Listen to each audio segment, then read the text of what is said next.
Good morning, all. It is just a little bit past 6:30, and it's really not unpleasant out. It's supposed to get up to 100 degrees today, so the mornings are really to be savored, and I just want to show you that pretty moon there. My second mother used to call that God's toenail. So out in the garden this morning, I've already encountered a couple of Sphinx Moths. I saw a little mouse in the potager this morning, which is very unusual, and obviously lots of birds.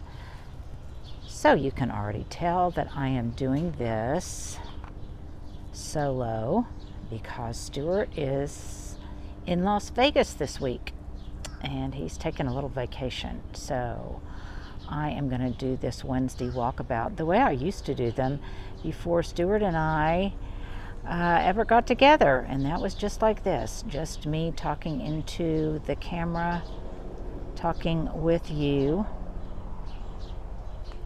This border here, which faces south in the potager, is it this time of year both comes into its own but also struggles, if that makes any sense. And it's because it faces south, and it gets really, how many times can I say really but very strong sun, especially late in the day when it's at its hottest.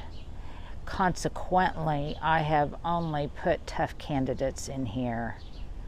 So there's lots of different kinds of Rudbeckia. There's two different forms here.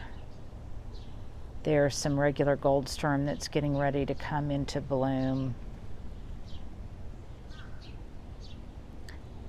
The olive trees obviously are happy. For some reason, I'm not sure why, that rosemary is struggling a little bit. Maybe it didn't get enough water for a while, and the Mexican tarragon is going crazy, so I'm going to have to cut a big bouquet of it. It just smells of anise and licorice, and which seems to be kind of a thematic in my garden this year, is the scent of licorice, because I have several things that smell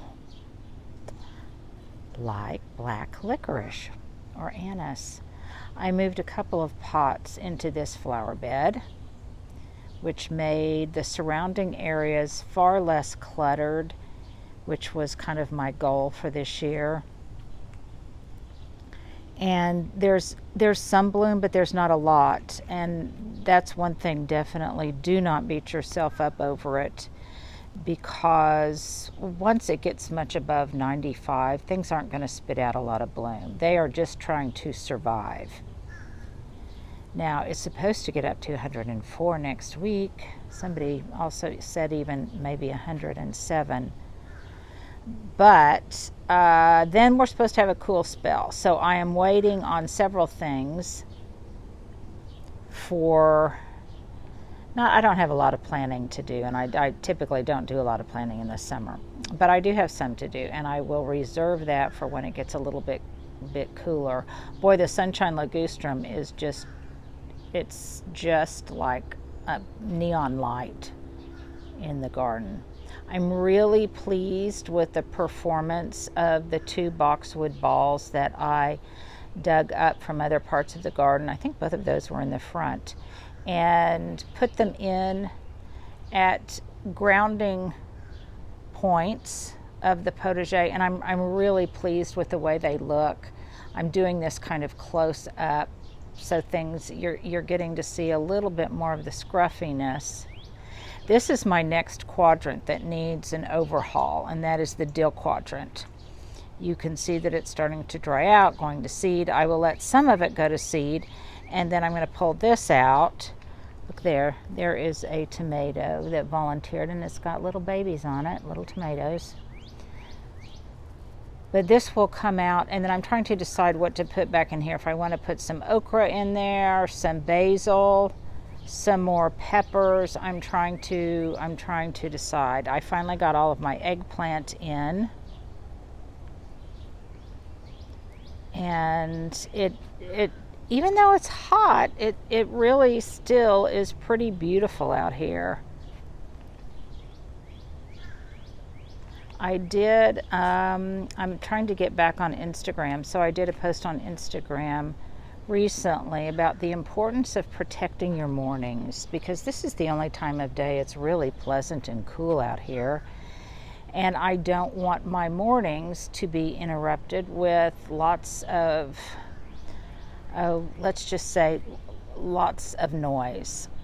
And so I'm trying to protect my mornings to make them a little bit more sacrosanct, and not schedule anything for the morning, and try to pretty much keep it to myself so that I can sit out here with my coffee and meditate if I choose, and kind of get a grip on the day.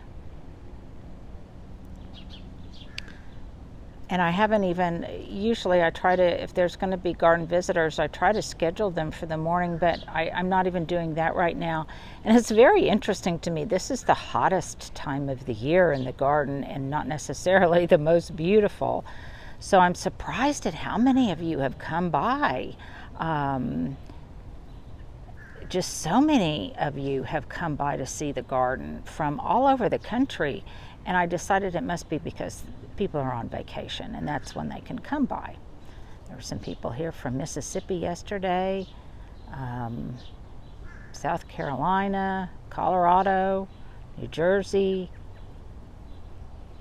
Arkansas. It's been really amazing. I did move lots of pots around, and I'm so much happier about it. There is my beloved giraffe hose reel, which I am so enthusiastic about. I've had them for a couple of years now, and in fact, I like them so much that and have talked about them so much that they asked me to be a spokesperson for them. So I'll be showing you some other things by Giraffe Tools, but I digress. The Veronica is just going crazy right now. And boy, do the pollinators love it. And what's nice about it is it creates this really full, lush look in here. But then when I cut it back, I like how tidy it looks and all of the beautiful negative space. And I also just love the way it looks with the corally pink of the geraniums.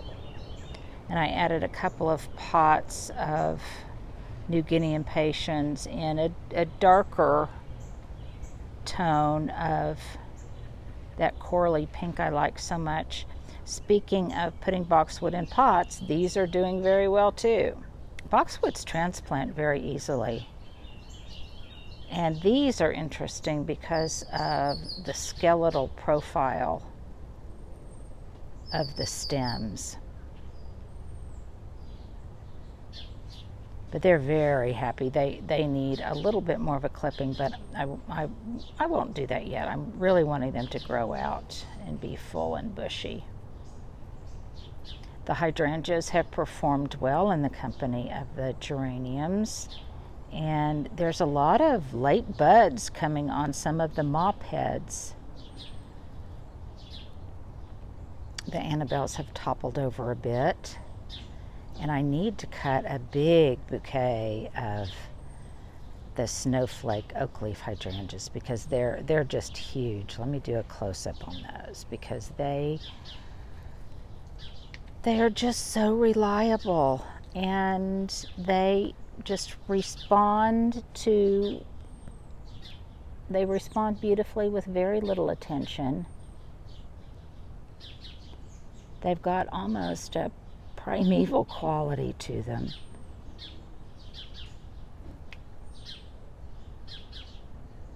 One addition I made recently, and I'm going to do a video on the decision-making process about what I wanted to put in this urn, which is really a focal point from my kitchen window, and I settled on this gorgeous platinum Lamandra from the Southern Living Plant Collection. I just love the way it looks, and I love the tension and the textural contrast between the boxwood balls and the Lamandra.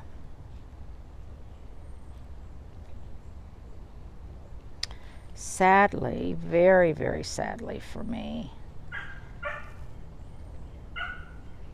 the button bush that I transplanted back here that I had hoped would make it did not. And I did that last fall, but it was such a dry winter that it didn't make it. So that's coming out, and I'm going to put in another white wedding hydrangea. That's a southern living plant. And then actually kind of spread them out a little bit so that this whole area will be filled with that Hydrangea paniculata, because it blooms later in the season, which I love about it.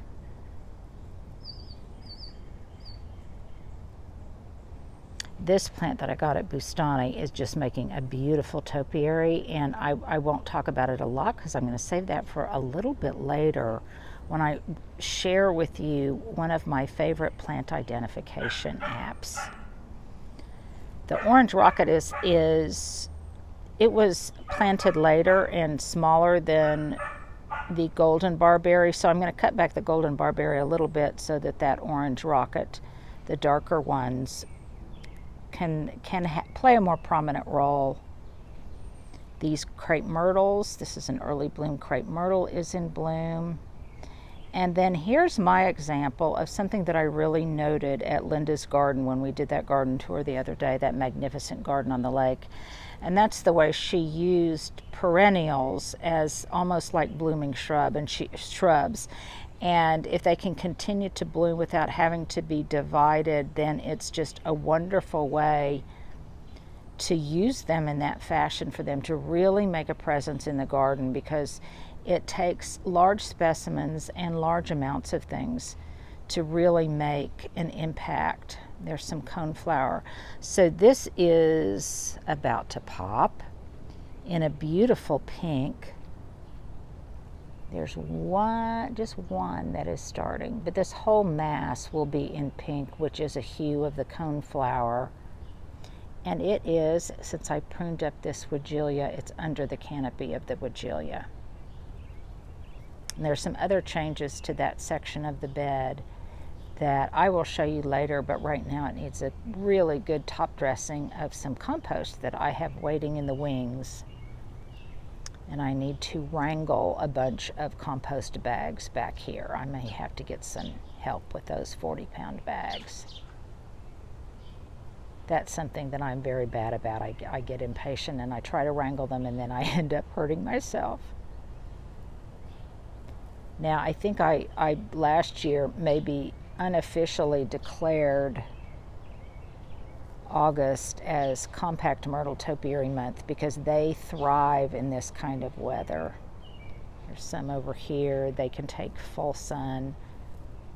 They're scattered around the garden right now because I'm chasing the sunlight, and there are a number of them. You can see quite a few of them on my dining table, which needs to be cleaned. We're not doing a lot of dining outside right now because by the time it's dinner time, it is so hot. I need to do some clipping on the boxwood theater. There's that white object in the distance is a white wedding hydrangea I'm getting ready to plant as soon as it cools down a little bit. You know, here's a great tip: if something works well, plant more of it. So I am planting even more of the dragonwing begonias. And here's a tip, you guys. I have found that they look even more texturally interesting if you combine. I did not do it in this pot, but I did in the large saucer pot in the distance. I mixed some of the oak leaf hydrangeas, the dragonwing begonias with some regular begonias. And that gave a subtle color difference, a subtle textural difference, and difference in size. Those hydrangeas are happy. I have been sitting in the bistro a little bit, and I made a couple of other changes in the bistro that I'll explain a little bit later. You can see my huge pots of amaryllis foliage that are doing very well, along with some more topiaries. That rippled jade is in that large pot.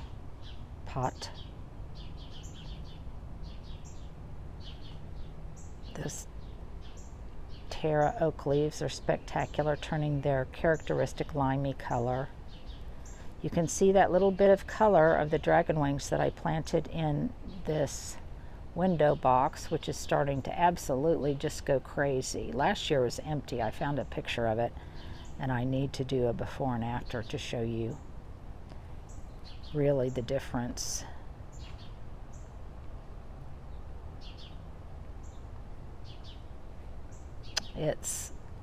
The sun has, I think, just broken the horizon. The light is really pretty right now. Yes, I do need to do some trimming on the Boston ivy, but that's a little bit high for me, so I'll get some help, and I'm waiting on a helper. I do love this view of the garden. And by the way, I've started to be better about posting on Instagram again, and I did a before and after post on this area of when we first moved in and what it looks like now. And even I was pretty impressed with the difference and how much certain techniques of layering and line shape and form make it look so much larger when it's so much more full of plants.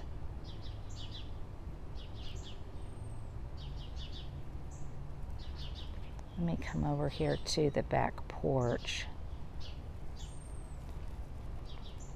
And by the way, so many of you have asked where I got this hanging basket. Well, this was one of the products I wanted to have on QVC, actually as a liner to the wrought iron hanging baskets. And then this textured basket, this faux wicker would sit inside of it. And this was a sample they sent me to approve, but sadly, because of materials issues, we couldn't make it come to fruition, but I still had the sample. So for many of you who have asked where I got it, I'm sorry I can't give you a source, because it was just a sample from my QVC line. I could spend one whole day doing nothing but seed collection right now, and I may just have to do that because they're really starting to pile up. I have lots of seed heads and seed stalks that I have already cut that are just waiting for me to package and harvest, and I just haven't gotten around to it yet. I'm doing some subtle rethinking on this plant stand here on my back porch because it's getting too shady for the topiaries, so the topiaries are kind of moving around. I also decided I wanted a little bit more color on it, particularly in anticipation of fall. So I potted up some more dragon wing begonias, and in this case I did include, you can see here's an example. I did include some of the regular smaller cushion begonias, which I don't think by themselves are that exceptional, but when you pair them with the leaf form of the other, they both enhance and I think create an end result that is more beautiful than the sum of its parts is much more beautiful than they are individually. And also these heucherellas are just doing wonderfully here. If you want a really quick design tip, just plant 3 of anything that you like in pots and put them in a row. It's just simple elegance.